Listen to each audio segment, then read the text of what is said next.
Раннее утро на окраине города выдалось на редкость туманным и промозглым. Здесь, где цивилизация неуверенно упиралась в дикую природу, проходила невидимая граница. С одной стороны бетонные коробки новостроек и шум автострады, с другой — величественная тишина национального парка вековой уссурийской тайги, которая стояла здесь задолго до того, как человек научился замешивать цемент. На стройплощадке будущего жилого комплекса работа началась как обычно. Сонные рабочие, звеня инструментами, расходились по объектам. Экскаваторы прогревали двигатели, выбрасывая в сырой воздух клубы сизого дыма. Бригадир, мужчина крепкого сложения, направился к глубокому котловану, вырытому накануне под фундамент главного корпуса. Он хотел лишь проверить состояние грунта после ночной сырости, но то, что он увидел, заставило его застыть на месте, а затем схватиться за рацию дрожащей рукой. Со дна ямы, из глубины 5 метров, на него смотрела смерть.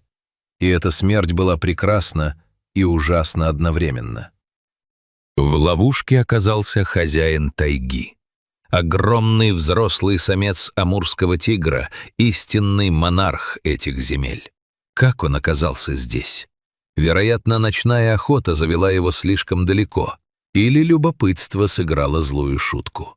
В темноте он не заметил края обрыва, обнесенного лишь хлипкой сигнальной лентой, и рухнул вниз. Рабочие, сбежавшиеся на крик бригадира, с ужасом и трепетом взирали вниз. Тигр был цел. Кошачья ловкость спасла его от переломов при падении, но его состояние внушало панический страх. Его роскошная полосатая шкура была густо вымазана жирной рыжей глиной, а мощные бока тяжело вздымались. Зверь находился в состоянии крайнего стресса. Он не понимал, что произошло. Гладкие отвесные стены котлована стали для него непреодолимой преградой. Это была идеальная ловушка, созданная человеком, из которой у природы не было выхода. Тигр рычал, низко, утробно. От этого звука вибрировала земля под ногами людей. Он снова и снова бросался на глиняные стены, впиваясь в них мощными когтями, пытаясь подтянуться. Но грунт осыпался, и гигантская кошка соскальзывала назад, в грязь. Каждая неудача лишь усиливала его ярость и отчаяние. Звонок в службу спасения прозвучал как сигнал тревоги военного времени. «У нас тигр в котловане!» Строительная площадка, сектор Б. Он крайне агрессивен. Повторяю, крупный самец. Через 20 минут, которые показались рабочим вечностью, на место прибыла сводная команда. Здесь были инспекторы охотнадзора и специалисты национального парка, вооруженные транквилизаторами, а также группа опытных ветеринаров. Возглавлял операцию доктор Маркус, ветеринарный офицер с сединой на висках и шрамами на руках, которые говорили о его опыте красноречивее любых дипломов. Маркус подошел к краю ямы. Тигр, заметив нового человека, задрал голову и издал оглушительный рев такой силы, что, казалось, задрожали стекла в бытовках. «Ситуация критическая», — тихо сказал доктор, не отводя взгляда от горящих янтарных глаз хищника. «Он истощен борьбой, обезвожен, но адреналин в его крови зашкаливает. Если мы попытаемся спустить лестницу или сеть, он порвет их в клочья, а заодно и нас, если кто-то рискнет приблизиться. В замкнутом пространстве такой зверь — это машина для убийства. Любая ошибка будет стоить жизни». План был один — рискованный, но безальтернативный. Усыпление. Снайпер из команды спасателей занял позицию на насыпи земли у края котлована. В его руках была винтовка, заряженная специальным шприцем с мощным снотворным коктейлем. «Целься в бедро, в крупную мышцу. Не задень кость», — скомандовал Маркус. Ветер стих, словно природа тоже затаила дыхание. Щелчок выстрела был сухим и коротким.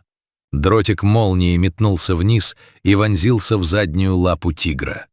Зверь дернулся, яростно рыкнул, пытаясь достать зубами обидчика, вонзившегося в шкуру, но было поздно. Препарат начал действовать. Наступили самые томительные минуты ожидания. Тигр продолжал ходить кругами, но его шаги становились все тяжелее. Тяжелый рык перешел в глухое, прерывистое ворчание. Голова зверя начала клониться к земле. 5 минут, 6, отсчитывал Маркус, глядя на секундомер. На 7-й минуте лапы хищника подкосились. Он попытался встать, борясь с накатывающей темнотой, но силы оставили его. С тяжелым вздохом огромная 250-килограммовая туша рухнула на дно котлована. «Он спит?» — спросил кто-то из рабочих. «Надеюсь», — ответил Маркус. «А теперь начинается самое сложное. Нам нужно спуститься туда». Ни один кран не мог поднять тигра без помощи людей. Нужно было обвязать тело стропами. 2 добровольцев, сам доктор Маркус и его ассистент, крепкий парень по имени Дэвид, надели каски и начали спуск по приставной лестнице. Внизу пахло сырой глиной и диким зверем. Резкий, мускусный запах опасного хищника. Оказавшись рядом с лежащим тигром, люди почувствовали себя песчинками. Даже во сне он был огромен. Его лапы были толщиной с человеческое бедро, а когти, втянутые сейчас в подушечки, были острее бритв. Они работали лихорадочно, но четко. Широкие грузовые стропы нужно было продеть под тяжелым обмякшим телом. Приходилось приподнимать мощную голову, переставлять лапы, рискуя в любой момент спровоцировать рефлекторное движение. Страх был осязаем, он витал в воздухе. Если дозировка была рассчитана неверно, если индивидуальная переносимость хищника окажется выше средней, эти 2 в яме были бы обречены. Спастись бегством отсюда было невозможно. «Готово!» — выдохнул Дэвид, затягивая последний узел на груди гиганта. Маркус подал знак крановщику. Стальные тросы натянулись. Медленно, сантиметр за сантиметр, тело тигра оторвалось от грязной земли. Полосатый хищник, висящий в стропах, выглядел беспомощным, словно плюшевая игрушка, но это было обманчивое впечатление. Это была спящая, смертоносная стихия. Кран аккуратно перенес груз через забор и опустил на траву, в безопасной зоне, подальше от котлована и техники. Спасатели тут же освободили зверя, сняли стропы и ввели антидот, препарат, который должен был нейтрализовать снотворное. «Все назад, в машины, быстро!» — скомандовал Маркус. Люди разбежались, прячась за кабинами грузовиков и внедорожников. Все ждали ярости, ждали, что, проснувшись и осознав беспомощность, тигр бросится в атаку или в панике побежит прочь, сметая все на своем пути. Тигр глубоко вдохнул. Его тело содрогнулось. Огромные глаза открылись, в них сначала читалась муть наркоза, но зрение быстро прояснялось. Он моргнул, чихнул, стряхивая остатки тяжелого сна. Медленно, с невероятным грациозным достоинством, он поднялся на лапы. Грязь кусками отваливалась с его шерсти, но даже испачканный и уставший, он был прекрасен. Он стоял на твердой земле. Перед ним был открытый путь к родной тайге, к свободе, к его бескрайним владениям. Но он не побежал. Он замер. Повернул свою массивную голову и нашел взглядом людей. Команда спасателей стояла метрах в 10, затаив дыхание. Доктор Маркус смотрел прямо в глаза зверю. Время словно остановилось. Тигр смотрел на них не как на добычу и не как на врагов. В его взгляде не было той слепой агрессии, что бушевала в яме полчаса назад. Он стоял неподвижно целую минуту, изучая тех, кто нарушил его покой, но вернул ему жизнь.